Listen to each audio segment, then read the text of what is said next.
We've all heard this is seller's market. Seller's market means seller can almost ask for whatever and get it because there are multiple buyers out there who have offers, who want to buy that home and are willing to go above asking price. So what is creating this seller's market? A, the shortage of inventory. A lot of people have don't want to move because of pandemic and all. And B, the low interest rates. So two things combined, but mostly the shortage of inventory is creating that demand that people think that they will not get a home almost as if. So what that creates is lack of supply creates an excessive demand, which creates bidding wars. So how do we win a bidding war? First, there are a couple of things that we will suggest how to win a bidding war. But first and foremost, do not even get into a bidding war if you don't love the home. On scale of 1 to 10, how much do you love the home? How much do you want the home? That's going to be a number one question you have to ask as a family. If you're doing it only because, oh my God, what if I lose this home? That's the wrong reason. I love it so much that I don't want to lose. That's the only time you should be in the bidding war. Now, the next thing is I've rated the home 7, 8, 9.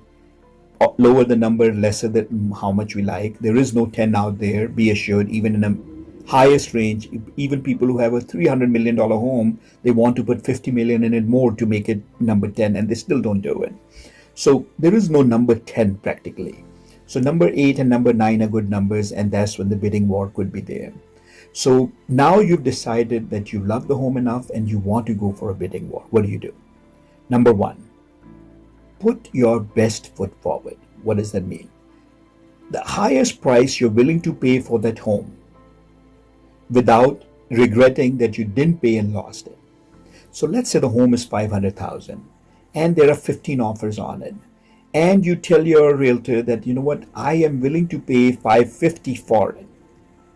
However, if I have to pay 10, 15 more, I will. Then might as well make that offer of 565 and take the home. Again, if you're willing to pay that number. And very important, if you can afford to pay that number, because you don't want to be caught into a bidding war where you stretch your budget so much that it becomes a tough thing. 6 to 8 months to 9 months of reserves is critical. God forbid the job is lost tomorrow. God forbid something changes, the health or whatever. You don't want to be paying for something that you paid very high, the market changes, the prices go down, and now you're losing your hard-earned money on it. So all that said, make sure if you're willing to go to that higher number, might as well do it up front. Many times the counter offer will come back as best and final.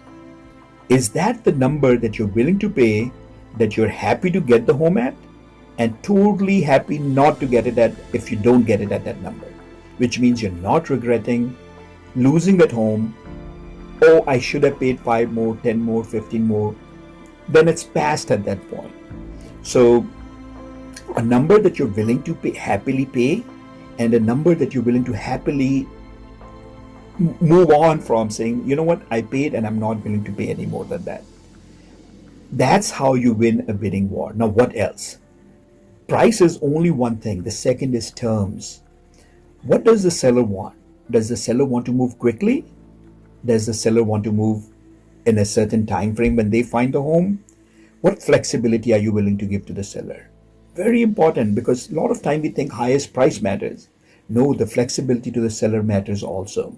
So make sure your offer becomes flexible and it is written clearly on it that you're flexible with the closing date. So do that. Third is, and it is not well understood, so we don't recommend it, because people, either agents don't understand it or they don't know how to explain it to the seller, or seller doesn't want to get part of it.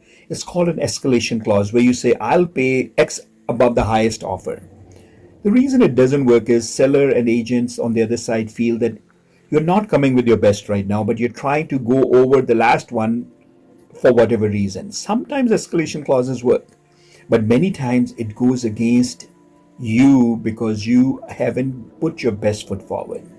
So if you put your best foot forward and you still think there is an escalation clause will work, try it, but we recommend do it right to begin with. Don't even worry about escalation clause, because you may start thinking also as a second thought, and why did I do that?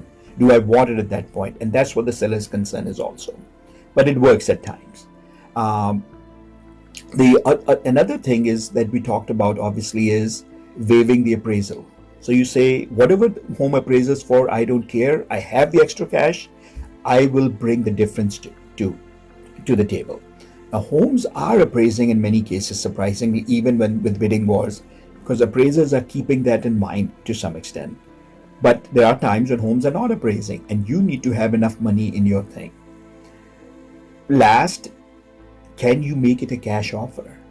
I shouldn't say last, because there are many strategies. But can you make it a cash offer? If you know that your finances will get you a mortgage, can you comfortably make it a cash deal? And the answer probably is yes. However, there is a risk with cash deal. What if, God forbid, you call it cash deal and something happens and you don't have that contingency of a mortgage?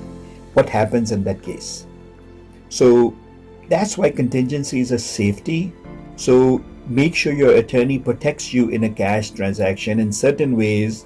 And I think some of these are extreme, but God forbid there was a death. Make sure that the attorney is, the contract is between you, but now it's between you and your spouse, and the seller and spouse survives.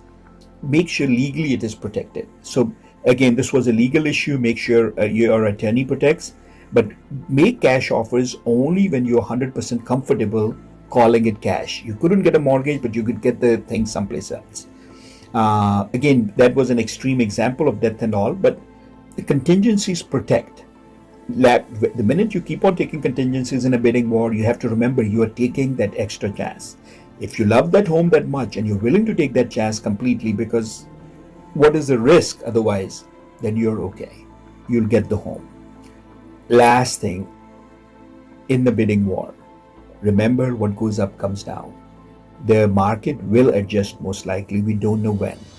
When it adjusts, don't be caught into the wrong cycle where you are paying high and now you have to sell low.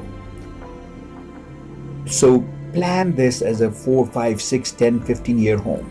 You'll be all okay.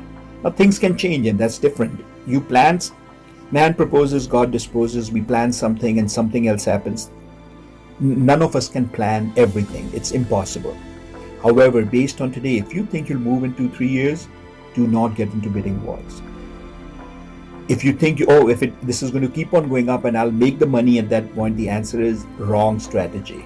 Don't do it, and don't let anybody tell you that no, what's the big deal? You'll be able to sell it higher.